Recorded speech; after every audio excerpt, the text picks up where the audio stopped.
Defense can hold on here.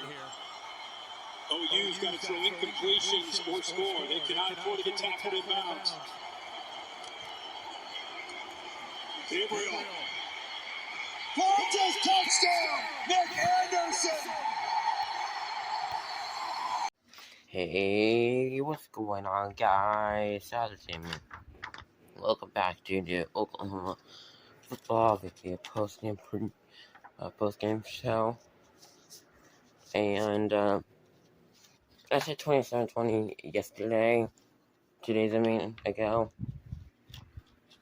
I didn't think that it would be closer, but we did well.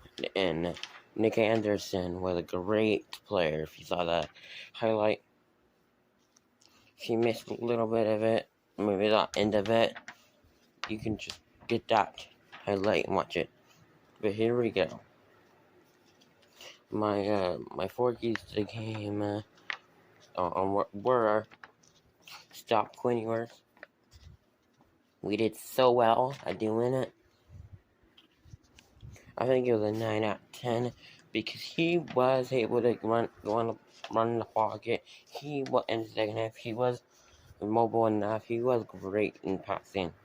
But overall, the 2 interceptions he had that game and a fumble caused disruption in the offensive line yesterday.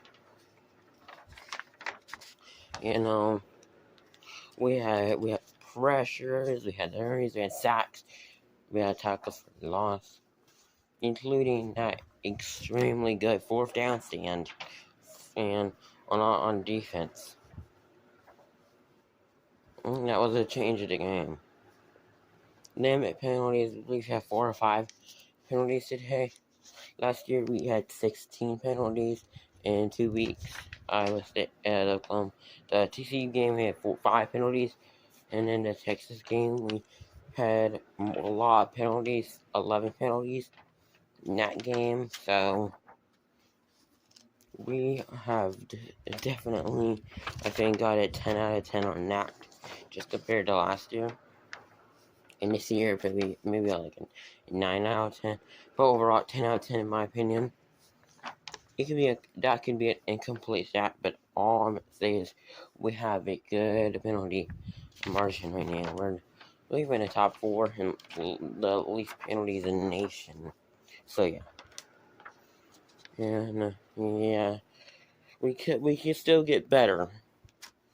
That's what my notes say on my head.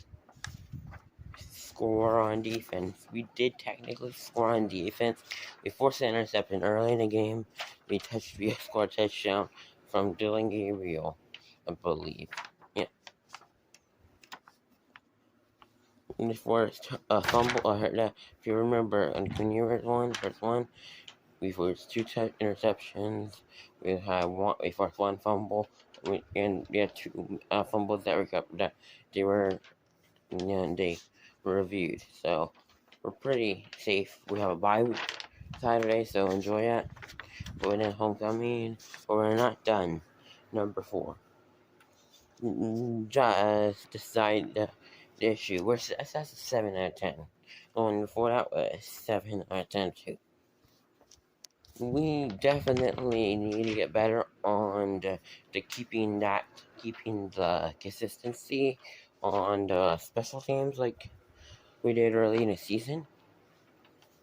We need Peyton Bowen to get better on we need him punt returning, because I think that would be a great thing for Brent Venables. If you're watching, just remember, use him as a punt returner. He's a freak when you get him. Gavin Freeman is great, but when you have, Peyton Bowen, if you've seen his highlights, he is good enough in space, better than probably Gavin Freeman. You would have another Antonio Perkins. So, alright, that's a good idea. Deciding favorite was a good idea.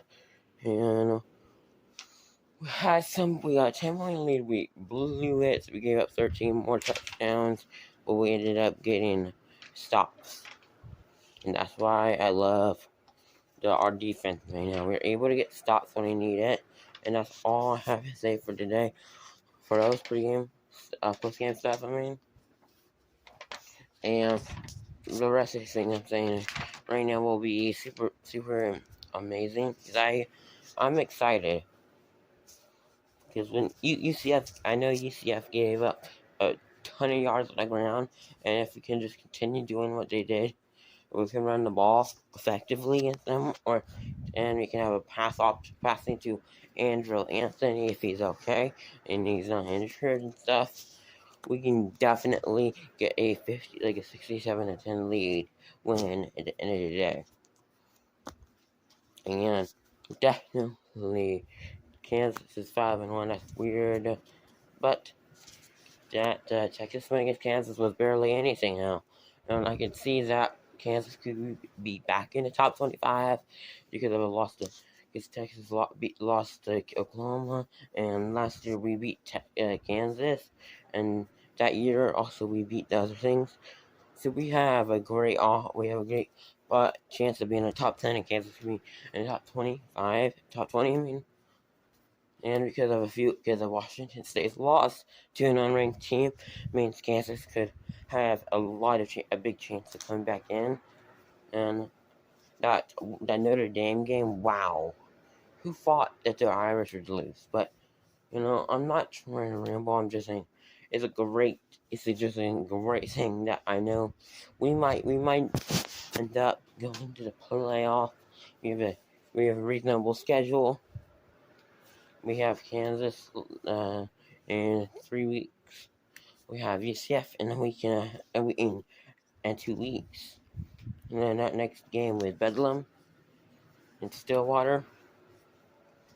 I'm trying to remember in my head if we have BYU or I think we have BYU first, then West Virginia, and then after that we're pretty solid. So we have a playoff ready schedule. We just need to not struggle against anybody.